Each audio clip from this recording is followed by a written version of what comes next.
Quando vocês eram escravos do pecado, estavam livres da justiça. Que fruto colheram então das coisas das quais agora vocês se envergonham? O fim delas é a morte. Mas agora vocês foram libertados do pecado e se tornaram escravos de Deus. O fruto que colhem leva à santidade e o seu fim é a vida eterna. Pois o salário do pecado é a morte. Mas o dom gratuito de Deus é a vida eterna em Cristo Jesus, nosso Senhor. Eu estou no ministério há 34 anos. Eu acho que essa série, para mim, trouxe à luz e enfocou para mim como nunca havia feito antes o Evangelho. Entender a natureza e os contornos do verdadeiro Evangelho. Quando falamos da defesa do Evangelho, estamos falando disso, desta base. E durante esse período, antecedendo a Páscoa, nos preparando para a Páscoa, nós estamos examinando este assunto do pecado, que não é um assunto periférico, não é um assunto incômodo, pelo contrário, para mim está sendo um grande alento e um grande encorajamento a entender, primeiro, o que nos assola a todos e como Cristo fez para nós um caminho pelo qual podemos andar em liberdade. Bom, deixa eu recapitular um pouquinho o que já falamos até aqui, para depois pegar o fio da meada. Nós aprendemos que o pecado é um poder que não estava no mundo quando Deus o criou. Deus não criou o mundo com o pecado, Ele não criou a morte. O pecado foi algo que adentrou o mundo. Deus avisou isto a Adão quando ele disse: se você comer do fruto da árvore do conhecimento do bem e do mal, certamente morrerá. E isso aconteceu quando Adão pecou. Adão e Eva, Deus amaldiçoou a terra, que antes ele podia comer livremente. Ele disse: não, agora com o seu esforço, com o suor da sua testa. E ele disse então: do pó vieste e ao pó voltará. Ele o condenou à morte, porque o salário do pecado é a morte, e quem paga este salário é Deus. É a nossa tragédia. Todos nós nascemos pecadores, todo ser humano. Nem todo ser humano nasce mentiroso, ou assassino, ou adúltero, ou invejoso, ou enfim, ele nasce pecador, que é uma tendência nossa de rejeitar Deus, de não prestar a Deus o culto que lhe é devido, porque Deus criou todas as coisas para a sua própria glória. Ele criou céus e terra para a sua glória. Salmo 19 descreve claramente que os céus proclamam a glória do Senhor. Tudo que Ele criou foi para este fim, para o glorificar. Ele vive, é o ambiente no qual Deus vive.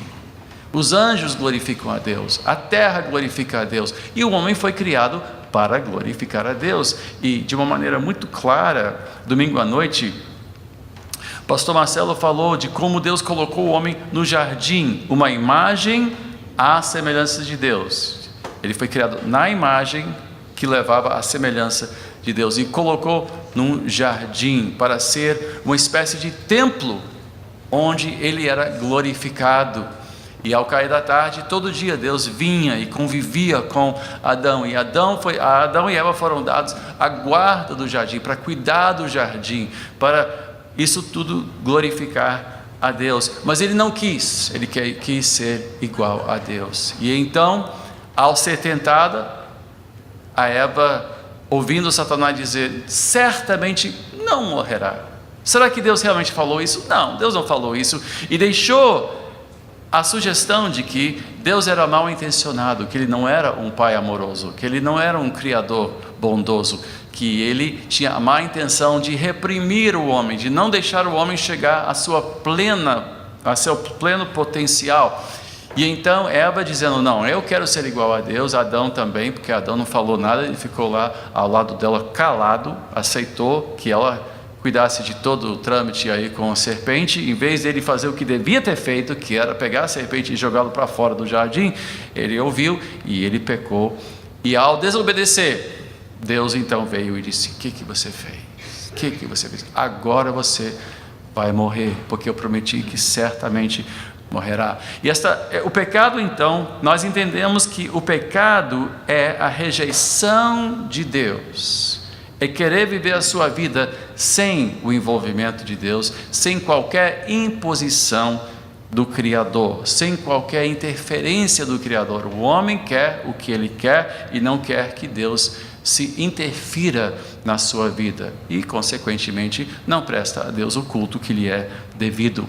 Nós vemos na tentação de Jesus uma coisa estranha, porque quando ele foi tentado por Satanás, Satanás chegou para ele e disse: transforme essas pedras em pães. O que tem de errado em fazer isso? Jesus estava com fome, Jesus tinha a capacidade, tinha o poder para fazer isso, e ele não discutiu o fato de que ele poderia até transformar pedras em pães. Ele nunca disse: quem sou eu? Imagina, vou transformar pedras em pães. Mas o que ele falou? Não só de pão viverá o homem, mas de toda palavra que procede da boca de Deus. Ou seja, o que o diabo tentou ele a fazer? A fazer algo independente da vontade de Deus. Não era a vontade do Pai. Então até as coisas aparentemente boas podem ser pecado.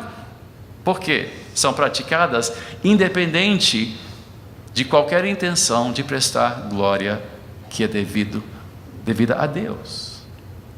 Então até as coisas boas que são feitas, você diz: mas esse homem construiu um hospital. Sim, mas ele construiu um hospital para ter seu nome perpetuado.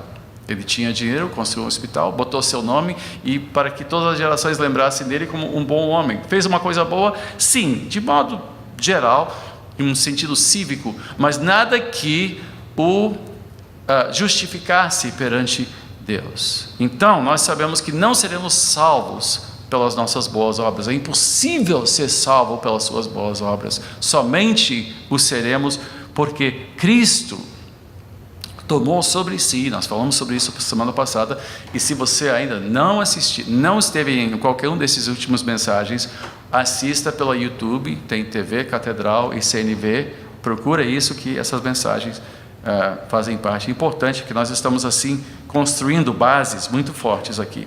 Então, toda impiedade será castigada por Deus, porque Deus odeia o pecado. Deus não pode conviver com o pecado. Deus castigará toda impiedade, toda iniquidade no lago do fogo eterno. Falei sobre isso semana passada. Agora, quando a gente fala de impiedade, estamos falando de quê? Nós estamos falando de tudo que existe independente de Deus. Por mais belo, por mais benigno que pareça, se for independente de Deus, é impiedade. Então o que é piedade? Piedade é uma vida dependente de Deus, uma vida que leva a Deus em conta sempre. A pessoa piedosa não é uma pessoa esquisita, a pessoa toda, né? Há pessoas que, especialmente quando começam a andar com Cristo, ou depois de um tempo longe de Deus, voltam, querem ser bem santos, né? E começam a andar com ares de espiritualidade, né? E eu chego às vezes falando normalmente com a pessoa: e aí, cara, tudo bem? A paz do Senhor. E eu: certo, desculpe, com certeza, a paz do Senhor. E há pessoas e eu chamo isso meio assim, síndrome São Francisco, né? Irmão Sol, irmã Lua, anda pelos campos secando as unhas, né? E todo tal. Isso não é piedade. Piedade não é se parecer espiritual. Pessoas normais podem ser piedosas, desde que levem em conta Deus, a vontade de Deus, a palavra de Deus, em cada decisão, em cada atitude, nas suas reações. Ou seja, estão sempre examinando o seu coração e perguntando: Senhor, é da tua vontade? Então são pessoas que andam deliberadamente na presença de Deus. São pessoas que propositalmente vivem uma vida cristã. Não quer dizer que estão certas sempre, não quer dizer que são pessoas esquisitas, quer dizer que quando tomam decisões, quando decidem se vão ver um filme, esse filme não vê filme, vai perguntar: isso aí vai me edificar, vai me fazer bem, vai me aproximar a Deus ou vai me afastar de Deus? Porque tem coisas que nos afastam de Deus, tem certos tipos de entretenimento que não nos não somam, mas que tiram de nós o nosso vigor espiritual. Há conversas nas quais a gente se envolve que não nos fazem bem. Você já teve uma conversa com alguém que reclama de tudo na vida? Né? E você vem embora se sentindo cansado. Tem gente que cansa a beleza da gente, não é? Porque falam mal de tudo, né? Assim que eu pego Marta no salão, ela entra, não sei, parece que no salão, o salão é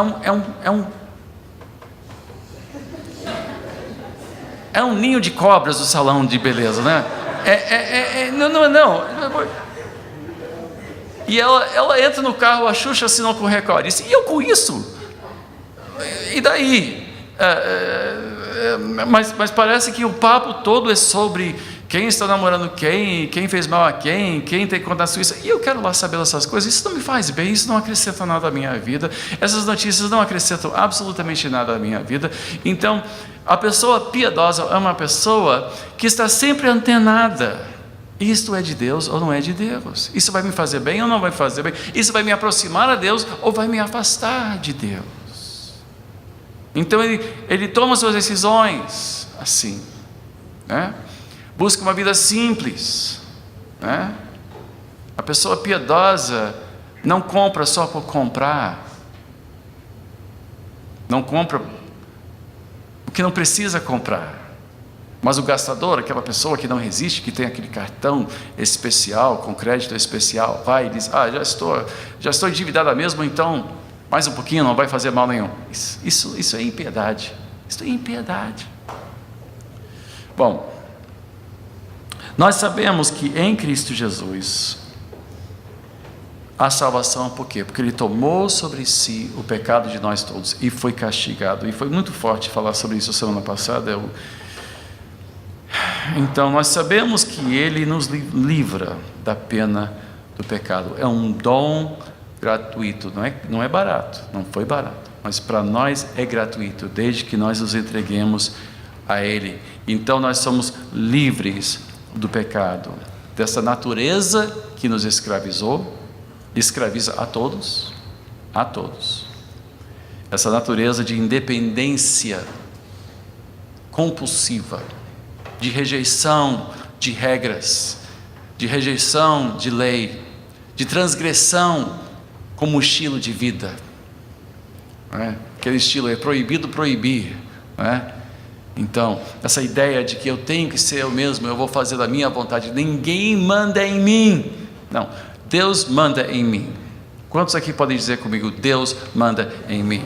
Deus manda em mim. Eu assumo, eu sou mandado. Eu não sou tão bem mandado, eu queria ser mais bem mandado do que eu sou. Às vezes eu volto a ser rebelde, mas Deus manda em mim. Ok, então, isso, quando Cristo fez esse sacrifício na cruz, e eu o recebo pela fé. Então, em Atos 2, aliás, Atos, é 2 ou 3? 2, versículo 38. 3, versículo... Peraí, deixa eu ver. É Atos, eu quero acertar isso. Eu acho que é 3 e 38. Não, é 2 e 38. 2 e 38, errei aqui. Atos, capítulo 2, versículo 38. Pedro diz, finalizando sua mensagem: arrependam-se e cada um de vocês seja batizado em nome de Jesus Cristo para perdão dos seus pecados e receberão o dom do Espírito Santo, pois a promessa é para vocês, para os seus filhos e para todos os que estão longe, para todos quantos o Senhor, o nosso Deus, chamar. Cristo fez esse enorme sacrifício na cruz. Ele promete vida eterna, Ele promete perdão de todos os nossos pecados. Como é que nós recebemos Cristo? Nos arrependendo dos nossos pecados. Quando eu ouço a mensagem, eu não sou chamado a aderir a Jesus como uma espécie de referência em minha vida. Não, agora eu vou ser seguidor de Jesus, sabe, porque eu gosto dessa religião, eu acho essa religião bacana. Eu acho que eu gosto das pessoas aqui, o clima é legal, o ar é um pouquinho frio, mas o resto tá bom. Eu gosto de pessoas arrumadas, então eu acho que eu vou ser dessa religião. Isso não é receber Cristo. Nós recebemos Cristo nos arrependendo. Arrependimento É mais do que adesão, e é mais do que apenas dizer desculpe qualquer coisa. É uma decisão de vida de não viver mais independente de Deus. Literalmente, é você cair em si e dizer, não mais serei independente, eu vou mudar de orientação, eu vou literalmente mudar de direção na minha vida. É uma mudança de 180 graus, você está indo na sua direção, do seu jeito, da sua vontade, e você se volta para agora andar nos caminhos de Deus. Então é uma decisão de dizer, agora eu serei seguidor de Jesus Cristo, não mais sendo dono do meu nariz, não mais sendo condenado à morte eterna, mas eu recebo Cristo e eu me arrependo dos meus pecados, e principalmente do meu pecado. Não é só porque eu menti aqui, porque eu fiz aquilo lá e tal. Eu me arrependo do quê? Deste pecado de independência de Deus, esse pecado de rejeitar a autoridade de Deus, de rejeitar cultuar a Ele como lhe é devido. E quem faz isso passa por esse processo de iniciação cristã, e passa por um batismo que representa uma espécie de morte e ressurreição. Nós somos unidos a Cristo, não no ato do batismo, mas o batismo representa o quê? Nós somos unidos a Ele na sua morte e nós somos unidos a Ele na sua ressurreição. Então, por isso que Pedro então disse, arrependei-vos e seja batizado cada um pela remissão dos seus pecados. Então o quê? Bom, em Romanos 8, vemos que quem passa por isso, quem confessa Cristo, quem dobra o seu joelho, quem passa por essa iniciação cristã, diz, portanto, agora já não há condenação para os que estão em Cristo Jesus, porque por meio de Cristo Jesus, a lei do Espírito de vida me libertou da lei do pecado e da morte. Porque aquilo que a lei foi incapaz de fazer, por estar enfraquecida pela carne, Deus o fez, enviando o seu próprio Filho, à semelhança do homem pecador, como oferta pelo pecado. E assim condenou o pecado na carne, a fim de que as justas exigências da lei fossem plenamente satisfeitas em nós, que não vivemos segundo a carne, mas segundo o Espírito. Literalmente, agora eu estou perdoado. Todos que estão em Cristo Jesus estão livres da condenação eterna de Deus, estão livres do inferno, como falamos semana passada. Jesus, quando veio, ele viveu uma vida pura, sem pecar, obedeceu ao Pai em cada passo da sua vida.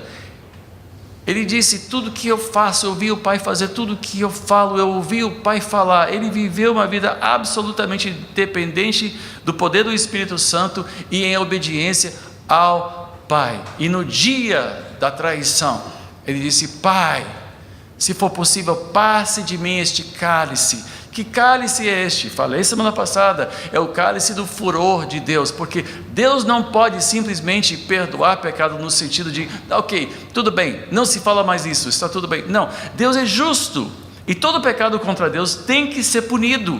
Então, para Deus poder nos perdoar, Ele teve que punir outro para tomar o nosso lugar, porque a justiça de Deus não é essa justiça frouxa que nós vemos hoje em dia no mundo, é uma justiça absoluta, eterna, preto, branco, luz, trevas, certo e errado. Não existe zona desmilitarizada em Deus, não existe uma área meio que relativa, cinza, não, é preto ou branco, é luz ou trevas, é certo ou errado, é justiça ou impiedade, é dependência ou independência, não existe nada no meio.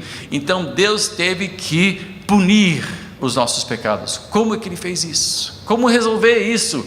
Um povo que Ele amava, mas que Ele não podia simplesmente perdoar assim, dizendo, deixa o dito pelo não dito. Ele teve que punir alguém, e é por isso que Jesus veio, para ser punido em nosso lugar. Ele bebeu o inferno, o cálice, Ele foi esmagado pelo Pai, Ele foi abatido como um animal, Ele foi pregado numa cruz, açoitado, ferido, abandonado, traído, negado. As pessoas a quem Ele fez bem foram as que clamaram pela sua crucificação. E na hora H, quando Ele olhou para o Pai, em vez de chamá-lo Pai, como ele sempre tinha feito, ele disse: Deus meu, por que me abandonaste? Deus teve que virar o seu rosto, virar suas costas para Jesus. O preço foi pago, seu pecado foi pago, a sua culpa foi paga, a sua punição foi executada, já foi executada. O que você e eu merecíamos, Cristo recebeu em si. Ele sofreu. Então eu tenho nele, se eu me arrepender do meu pecado, em Cristo Jesus, eu tenho perdão. Perdão. Mas há mais. Romanos 6, versículo 4.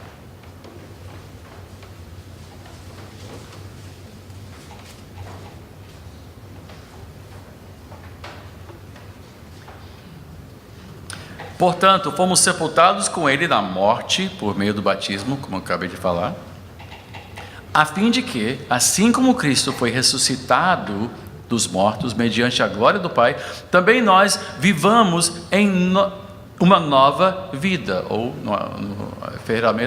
em novidade de vida. Se dessa forma fomos unidos a ele na semelhança da sua morte, certamente o seremos também na semelhança da sua ressurreição. Pois sabemos que o nosso velho homem foi crucificado com ele, para que o corpo do pecado seja destruído e não mais sejamos escravos do pecado, pois quem morreu foi justificado do pecado. Nós fomos perdoados e libertos. E mais, 2 Coríntios 5, abra 2 Coríntios 5, versículo 15, diz: e ele morreu por todos, para que aqueles que vivem já não vivem mais para si mesmos, mas para aquele que por eles morreu e ressuscitou. Vou ler de novo, 2 Coríntios 5, versículo 15. E ele morreu por todos, para que aqueles que vivem já não vivam mais para si mesmos, veja o egoísmo, né? Mas para aquele que por eles morreu e ressuscitou. E no versículo 21 diz: Deus tornou pecado por nós aquele que não tinha pecado, para que nele nos tornássemos justiça de Deus. Ele nos deu meios de vencer o pecado. O pecado foi derrotado, o seu poder foi quebrado. Não somos mais escravos, ou seja, o que eu fazia antes compulsivamente, eu não tinha como resistir. Paulo descreve isso em Romanos 7, não tem que abrir. Ele dizia: aquilo que eu sei ser o certo, não consigo. Aquilo que não consigo fazer, e aquilo que eu sei ser errado, eu resisto, mas eu acabo fazendo. E quem me livrará do corpo dessa morte? Ou seja, a vida de quem não tem Cristo Jesus não lhe pertence, pertence ao pecado, pertence à morte.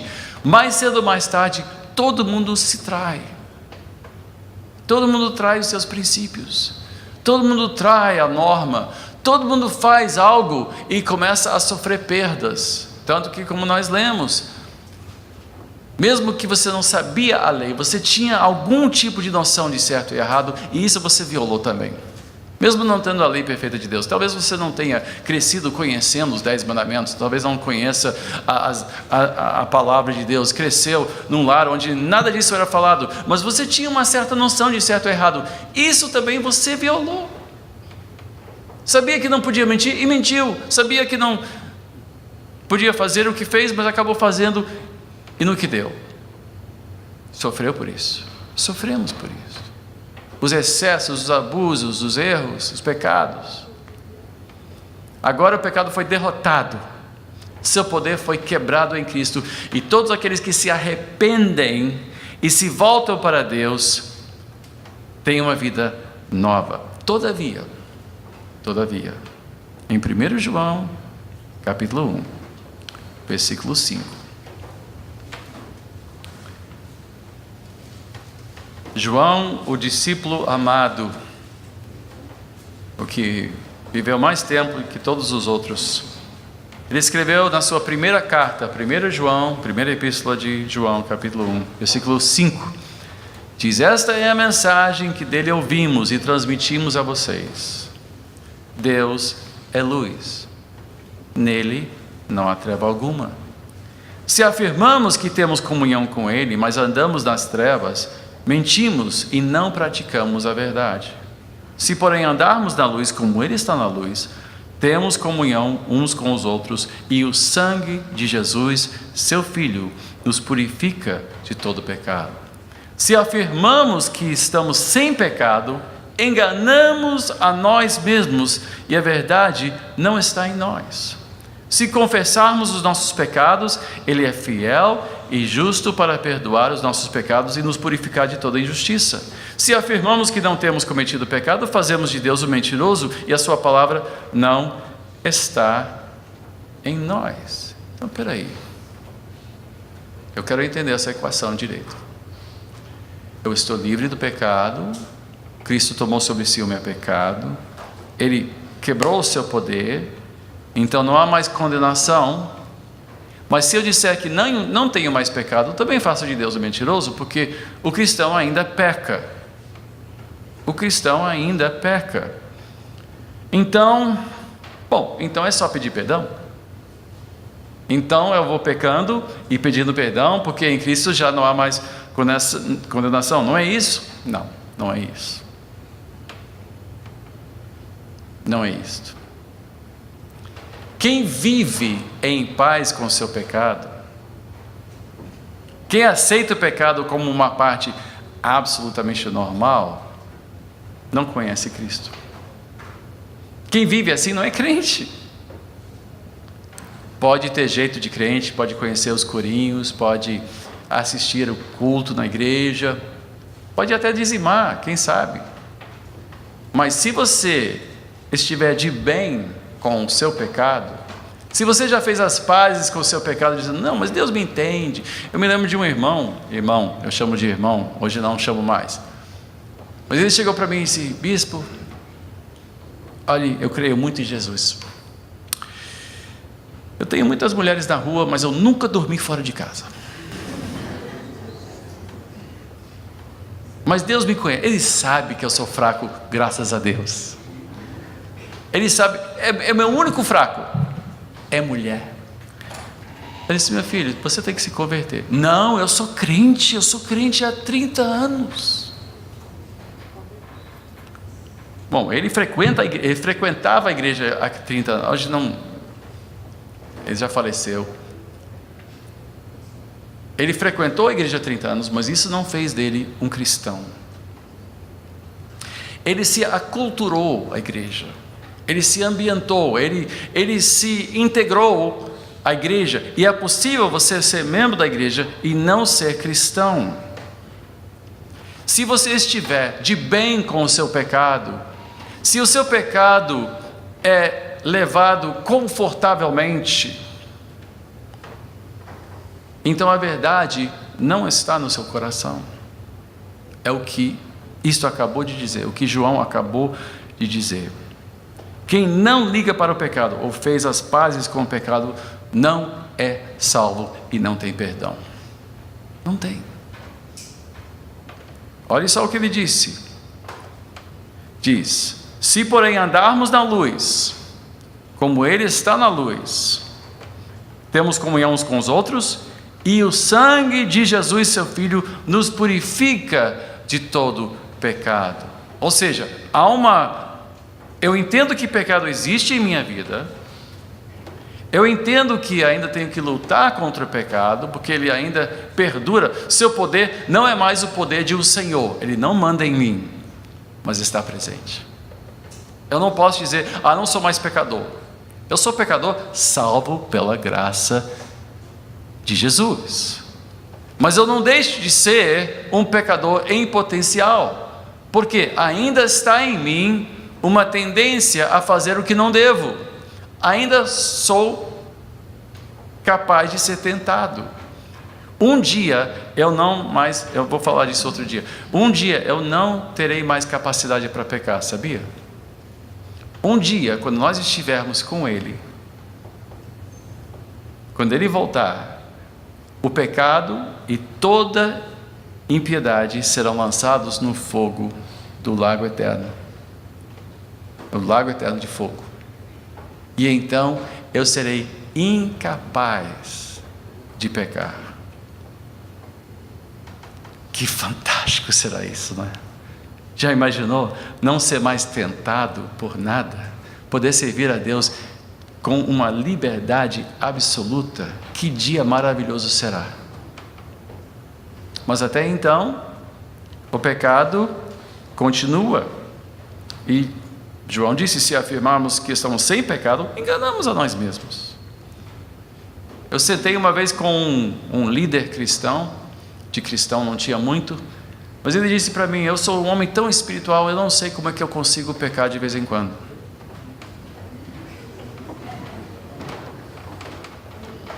Minha resposta foi, eu sou um cara tão carnal, eu não sei como é que eu consigo ser espiritual de vez em quando. Quem não tem noção da sua fragilidade, da sua fraqueza, do seu... Quem não levar a sério o pecado ainda nesta vida,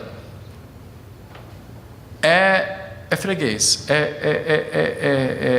é uma vítima fácil do pecado, porque esse poder continua a querer nos matar. Diga para o seu vizinho, o pecado quer te matar. O pecado quer te matar. Diga para alguém, o pecado quer te matar. Ele continua com a mesma intenção. O fim do pecado é a nossa morte e morte eterna. Esse pecado continua a bater. É um inimigo que amanhece no seu peito todo dia. Olha, quem mora no Rio sabe que quando você chega numa esquina, especialmente aqui na Barra, se você chega numa esquina, você não para, né? Você não para embaixo do sinal, você para um pouquinho antes, você paga um pouquinho mais perto do meio-fio para não caber uma moto entre você e o meio-fio. Né? Quem está antenado sabe que você tem que dirigir defensivamente. Por quê? Porque está cheio de ladrão. Quem sabe disso? Você está, né? Agora, quem geralmente é assaltado na esquina é dona de casa falando no telefone. Aqueles carrão, telefone, tá lá, minha filha, não sei o que e tal. E o cara tá na janela, tá aqui a arma. Quem estiver desatento, perdeu. Então você tem que dirigir defensivamente.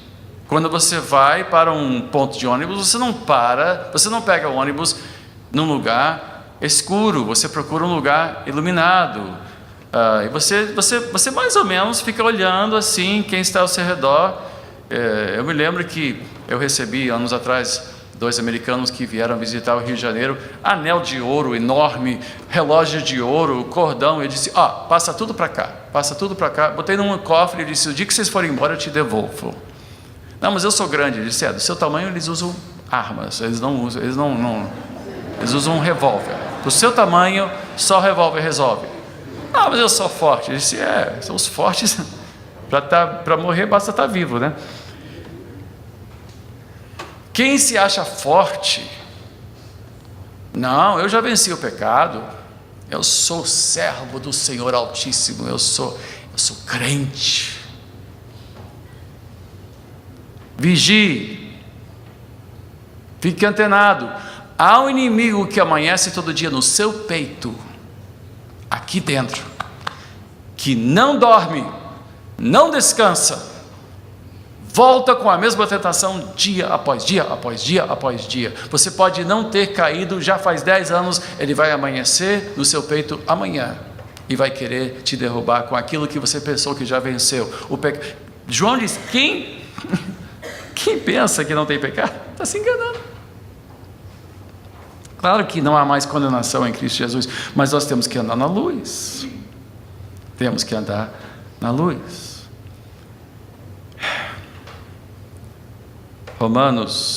Deixa eu ver, Romanos 8. Essa passagem é tão importante, esse capítulo, meu Deus.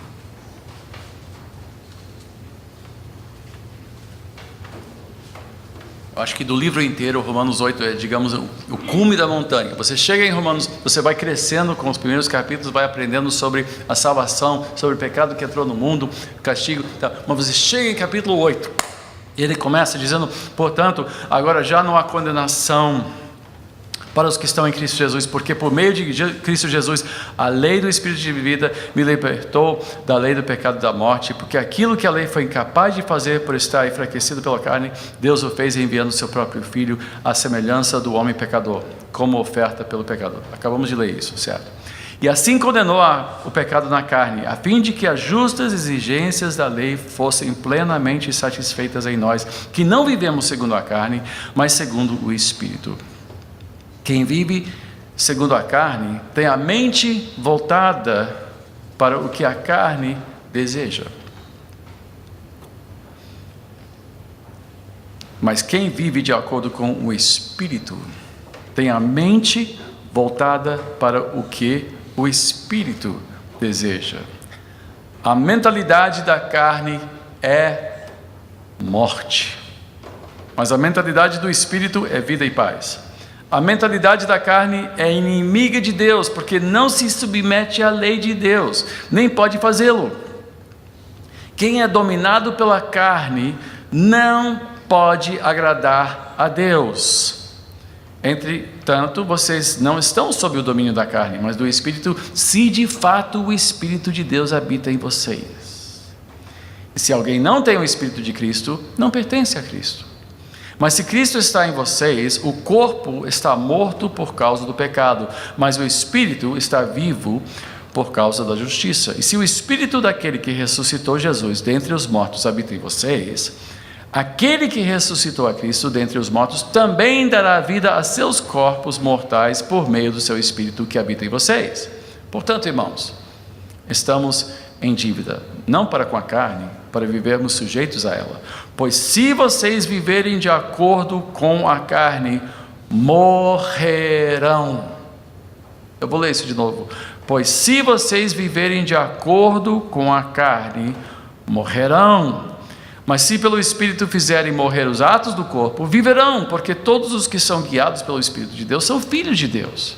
Pois vocês não receberam um Espírito que os escravize para novamente temerem, mas receberam um Espírito que os adota como filhos, por meio do qual clamamos, Abba, Pai. O próprio Espírito testemunha ao nosso Espírito que somos filhos de Deus. Se somos filhos, então somos herdeiros, herdeiros de Deus e co-herdeiros com Cristo, se de fato participamos dos seus sofrimentos, para que também participemos da sua glória. Há duas maneiras de se viver, só há duas. Ou você vive com uma mente carnal, ou com uma mente espiritual.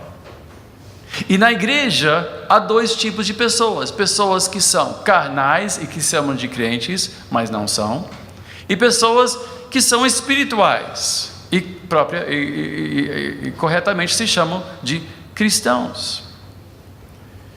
Voltamos a essa questão da mente. É um modo de pensar, é de levar Deus em conta sempre, é de submeter todas as coisas a Deus, é de ter uma vida voltada para as coisas de Deus, de envolver Deus em seu entretenimento, de envolver Deus no seu trabalho, de envolver Deus na sua família, de envolver Deus em tudo, em tudo. Há pessoas que quando ligam a televisão, desligam qualquer coisa que os ligue a Deus. Assistem o que tiver. E muitas vezes coisas que corroem a sua alma, fazem as pazes com coisas imorais. Imorais. Assistem pornografia na televisão, em programas como Game of Thrones, que é pornografia. Um cristão não assiste isso, não assiste esse programa. Mas dizem, não, nada a ver. Gente, a carne é inimiga do Espírito. O pecado é inimigo de Deus. Se nós somos de Cristo, nós vamos pensar de modo cristão. Se nós tivermos feito as pazes com o nosso pecado, então nós estamos caminhando para a perdição, mesmo que seja de domingo em domingo aqui na igreja. Você, cujas omissões só se voltam para as coisas do mundo, sem nunca levar Deus em conta, está se enganando. Está se enganando. Você vai se perder, porque o pecado está lhe matando. Estes excessos estão te matando. Mas espera aí, estou na graça, não estou na lei. Imagina, bispo, falar isso para mim. Imagina dizer que eu posso me perder. Eu não vou me perder, porque eu creio em Jesus, porque um dia eu me batizei. Imagina que afronta dizer que eu posso me perder. Mas acontece o seguinte, meus irmãos, essa carta foi escrita à igreja em Roma. Essa carta não foi escrita para o mundo, foi escrita para gente de igreja. Romanos 8 foi escrito para membros da igreja em Roma. O aviso é para todos nós. Não vem se encher de ofensa e tal por causa disso.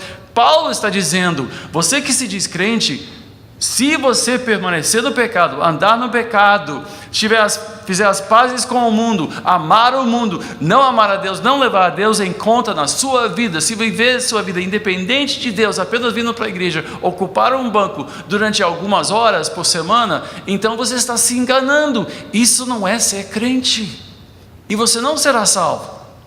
Mas eu fiz CETEP. Eu fiz CETEB, eu me batizei. Imagina, eu estou na graça, não há mais condenação. Sim, se você de fato andar, porque Cristo não só nos perdoou, Ele nos libertou do poder do pecado. Você tem a capacidade de vencer isso que quer te matar todo dia. Tem? Quem continua carnal, mas Deus entende, eu tenho um temperamento forte. Você está entristecendo todos os membros da sua família, porque você não consegue se controlar, é um estourado. Isso é pecado, meu irmão.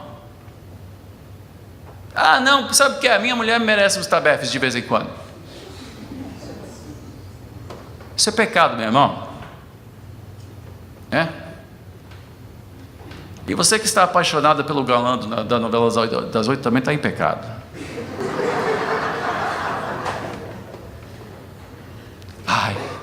Quando eu vejo aquele homem, estou arrepiado. Que homem! Se meu marido tão somente fosse um pouquinho parecido com ele. E Jesus diz, foi dito, não adulterarás, mas eu te digo, se você olhar com desejo no seu coração, já adulterou. Tem muita gente adulterando durante a novela das 8. Alô? Diga para o seu vizinho, ouça o bispo hoje, ouça o bispo.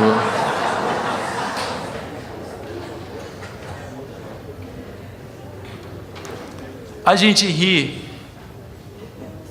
né? Mas sabe o que Gálatas 6 diz? Eu já li isso. Gálatas 6, versículo 7 diz, não se deixe enganar, de Deus não se zomba. Pois o que o homem semear, isso também colherá. Quem semeia para a sua carne, da carne colherá destruição. Mas quem semeia para o Espírito, do Espírito colherá a vida eterna. E não nos cansemos de fazer o bem, pois no tempo próprio colheremos, se não desanimarmos. O que é semear para a minha carne? É semear para uma mentalidade carnal. Você que passou naquela agência e pegou aquele prospecto do carro novo e deixou ele assim ao lado da sua cama, e você acorda de manhã e olha aquele carro novo dizendo, que lindo esse carro. Sonho de consumo. Crente não tem sonho de consumo. Sonho de consumo não é sonho de crente. Alô? O que ocupa sua mente? O que ocupa seu coração? Onde está seu amor? O que você ama? O que você ama? Você que tem 48 tons de batom na sua gaveta, o esmalte de todas as cores do arco-íris, que não resiste ler mais uma revista de moda, que cultua a sua própria beleza. Acorda, isso é carnalidade. Vou para o inferno por causa disso? Não, ouça o que eu estou dizendo. Não vai ser um esmalte que vai mandar para o inferno, é uma tendência. Ou você se inclina para uma vida carnal, vaidosa, pecaminosa. Há pessoas que se matam com bebida, mas há pessoas que se matam com comida também. Há pessoas que se matam e matam sua vida espiritual com entretenimento, assistindo horas e horas e horas de televisão por dia. Horas de televisão por dia. Não conseguem ficar numa sala sem uma TV ligada. Não tem paz no seu coração, não consegue ficar em silêncio. Está com problemas, porque seu coração está tomado de uma carnalidade. O que traz prazer? O que traz deleite para você? O que ocupa sua mente? Há um perigo nisso. Nós temos que entender que o pecado é um câncer que se disfarça com charme e com beleza. O pecado nos dá prazer, mas é um prazer que corrói, que mata e que nos afasta da verdadeira alegria. E eu lhe digo uma coisa: não é nada neste mundo, nada neste mundo que se compare ao prazer da comunhão com o Espírito Santo.